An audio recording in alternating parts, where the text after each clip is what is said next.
हरे कृष्ण प्रभु जी एक प्रश्न आया है कि भगवत गीता में सुना है कर्म कर फल की इच्छा ना कर, इसका क्या अर्थ है?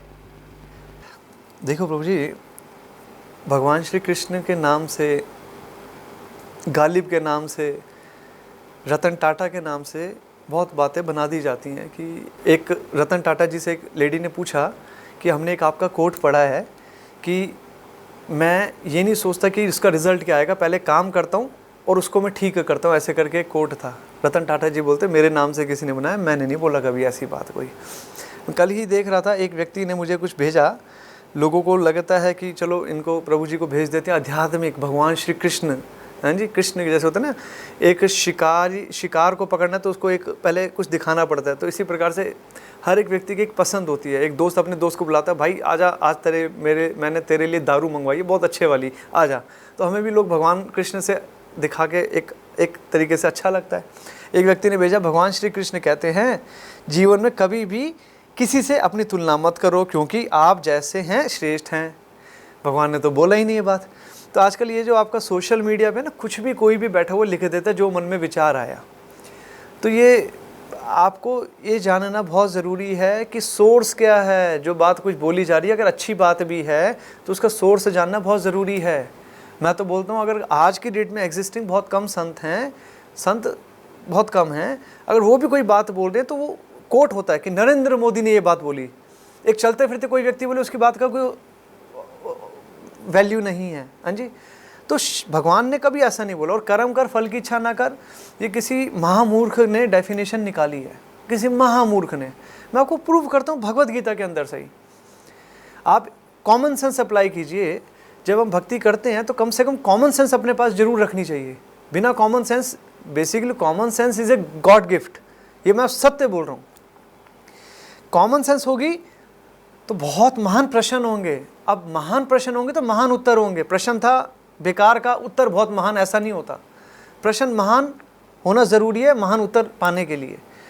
अब कर्म कर फल की इच्छा ना कर, ये गलत है।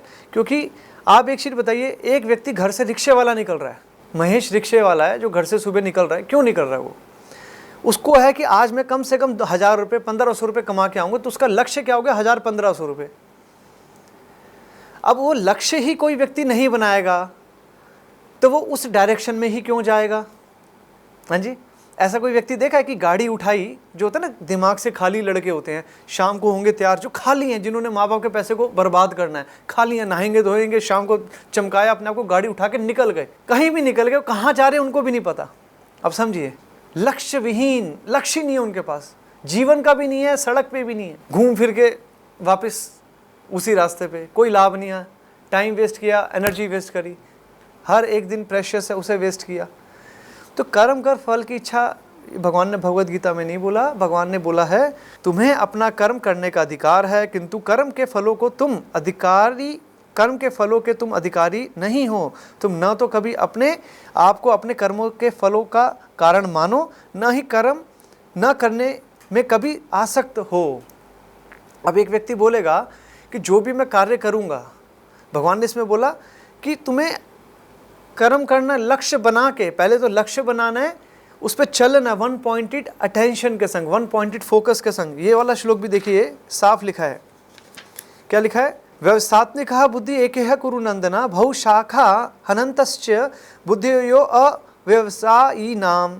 जो इस मार्ग पर हैं वे प्रयोजन में दृढ़ रहते हैं और उनका लक्ष्य भी एक होता है। हे कुरुनंदन, जो दृढ़ प्रतिज्ञ नहीं है उनकी बुद्धि अनेक शाखाओं में विभक्त रहती है। तो ये जो यहाँ पर बताया गया वो भगवान की सेवा का लक्ष्य है। अगर आपका लक्ष्य ही नहीं होगा तो आप चलेंगे क्यों घर से निकलेगा व्यक्ति जिसका कोई लक्ष्य ही नहीं है? लक्ष्य रखना चाहिए। अब लक्ष्य रखो, उस पर चलो, जो उसके लिए पाने के लिए जो प्रयास है वो पूरा करोगे। और मिले ना मिले वो आपके हाथ में नहीं है, देने वाला तो भगवान है। विराट कोहली ने भी बोला ना कि भैया हम तो अपना कार्य करेंगे, ऊपर वाला को जब देना वो देगा। वो तो स्पोर्ट्समैन है, वो भी ये बात बोल रहा है कि देने वाला तो भगवान ही है। तो इसी प्रकार से अगर आपको लक्ष्य प्राप्ति हो भी जाए तो भगवान तो इसमें और प्रो, एक होता है ना प्रो सीरीज़ का फ़ोन है, एक है प्रो मैक्स, भगवान इसमें प्रो मैक्स मैसेज दे रहे हैं कि आपको लक्ष्य प्राप्ति हो जाए तो उसे भोगो मत, उसको भगवान की सेवा में अर्पण कर दो। मतलब कि एक सच्चा देश का राजा कौन है? जो बहुत महान लक्ष्य लेके देश का लिए कार्य करेगा, उससे बहुत कुछ जो उसको प्राप्त होगा उसको देश की सेवा में लगाएगा, खुद उसका उपयोग नहीं करेगा। लाल बहादुर शास्त्री थे जैसे, वो ऑफिस से घर, घर से ऑफिस, पर्सनल यूज़ के लिए कोई भी देश की वस्तु इस्तेमाल नहीं करते थे। तो इसी प्रकार से भक्त के भी यही लक्षण होते हैं। लक्ष्य बहुत महान होगा भगवान की सेवा में, उसकी प्राप्ति भी होगी और उसको खुद अपने लिए इस्तेमाल नहीं करेगा। कर्म कर फल की इच्छा ना कर, इसका कोई अर्थ नहीं है। ये मूर्ख लोग बोल देते हैं जिसको बैठ के केवल बोलना है। वाचो वेगम ममसा क्रोधा वेगम। वाचो वेगम मतलब जिसको अपनी जबान कंट्रोल में नहीं है।